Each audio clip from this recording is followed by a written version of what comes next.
they came out and, to be honest, were way better than Huddersfield in the second half. Huddersfield were poor. They were sloppy in the second half. They were poor. And I think there's players in that Huddersfield side that were maybe carrying injuries and things like that. And there was a bit of a shuffle around with Wood on the wing, Senior at fullback. Not really their positions that we would expect to see them. But they should have been better than the performance in the second half. Wakey were way better in the second half. It tells me that the players are still with the coach.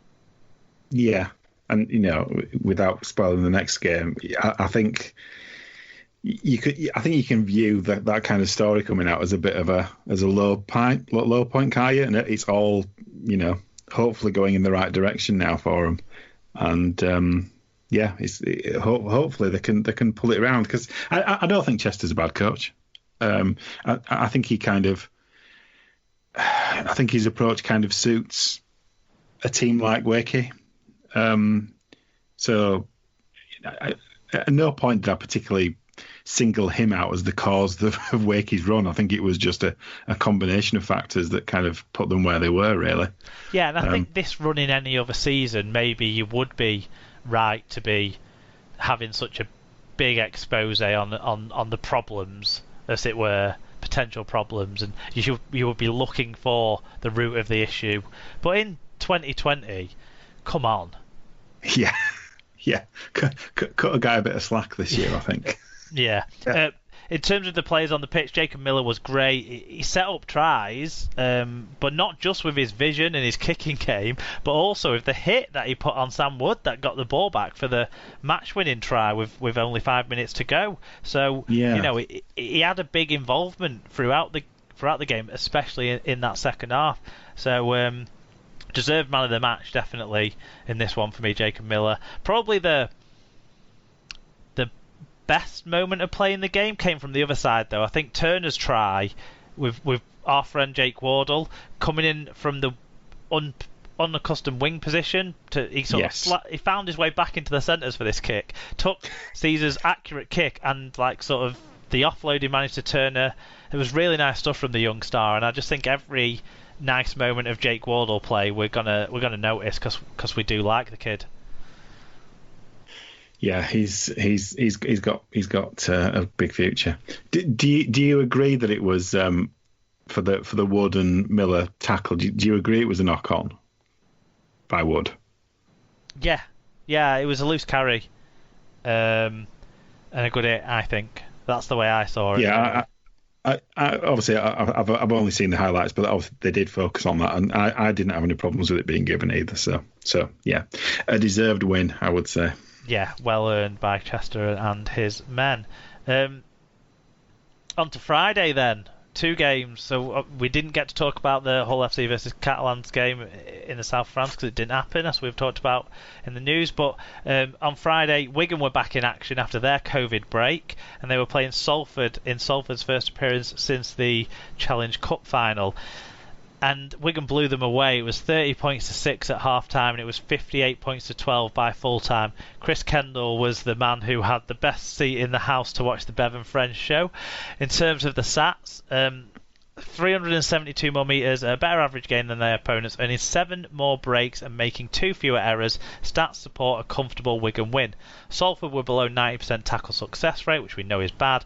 Wigan missed 22 fewer tackles than the Red Devils. Individually, Bevan French had 3 tries, 2 try assists, 10 tackle busts, 270 metres and 5 clean breaks. Joe Bullock 134 metres, Liam Farrell 2 tries, 5 tackle busts, 133 metres, 2 clean breaks, have I ever mentioned? And Sam Powell 2 tries, 1 try assist, 2 tries asterisk, 1 try assist, 43 tackles and 8 tackle busts. For Salford, Elliot Keir had 143 metres and 3 successful offloads. Chris Nini with 139 metres. Joey Lussick grabbed a try, 43 tackles and 10 marker tackles. Did Joey Lussick score a try? He must have scored the second try. 10 marker tackles. And Luke Yates with 42 tackles, 11 marker tackles, 113 metres. We talked about Mike Lawrence being a machine. I think Luke Yates is built of the exact same metals, nuts and bolts, and twizzly knobs and stuff that Michael Lawrence is, because he's a machine as well. Same twizzly knobs. No, he didn't score a try. It must have been a try assist from Joey Lussick. Another typo from me in the show rundown there, because it was too low here who got the second try. And you were so blinded by Bevan French in this one, you just couldn't see anything else, could you? No.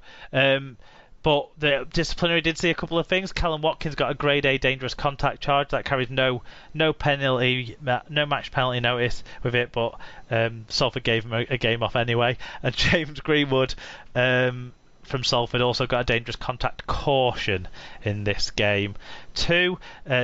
Obviously, Bevan French got 3 points in the Liga Express Albert goal for. He should have got 2 points and 1 point as well. But Wigan did have some other good performers. And Sam Powell got 2 points. Liam Farrell got 1 point. And the Wigan's good performers didn't stop there, really, to be honest. And indulge me if you will, because it's been a long time since Wigan put up 58 points in a match.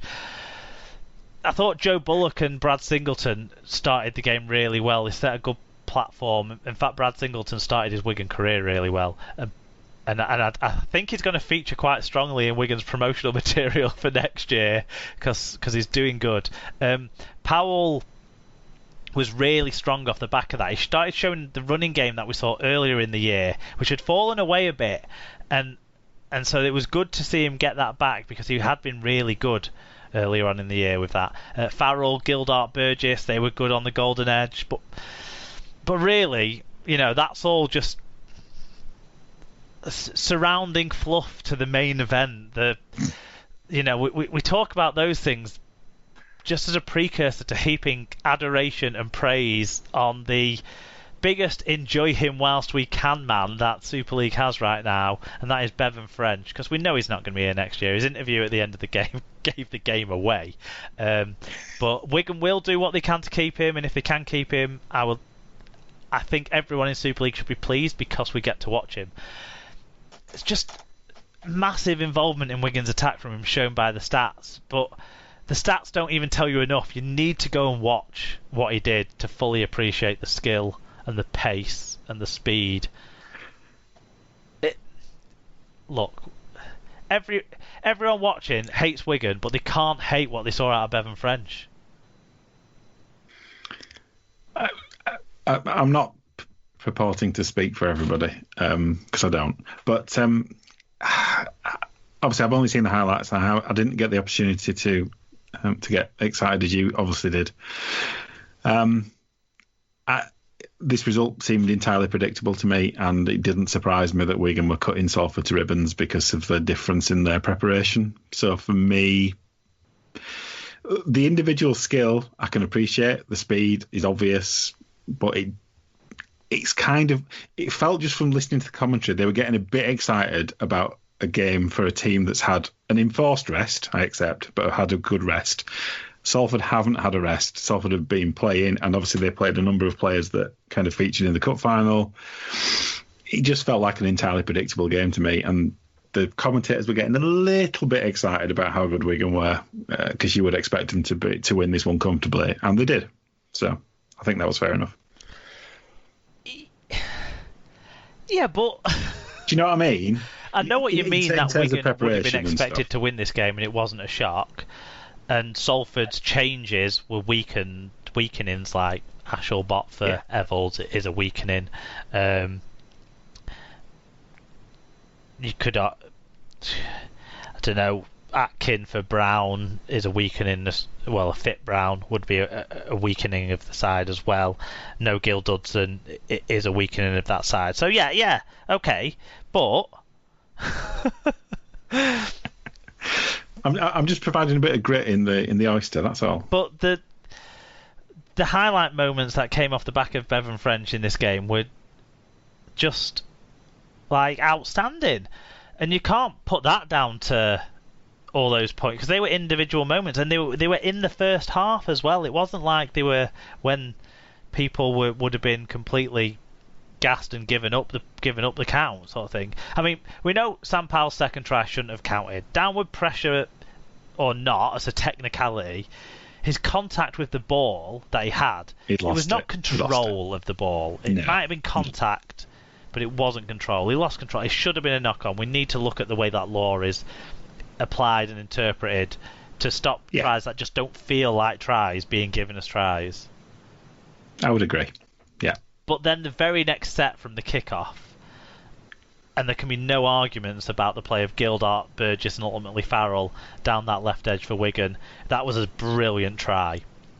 And then things turned over to Bevan French, who was pretty much working on his own individual highlight reel for the rest of that match. The long ranger that he finished off from the break, he sort of helped Bibby make. That was a really good try. Maybe a little bit easy for Bibby to get inside of Elliot Keir and stuff. I thought Keir got caught a couple of times kind of on his inside for breaks. Yeah, I did. But the next try that came 5 minutes later from Bevan French, it was just absolutely sensational. Running at 75 metres, he stripped the kick chase for pace, went round the outside of them.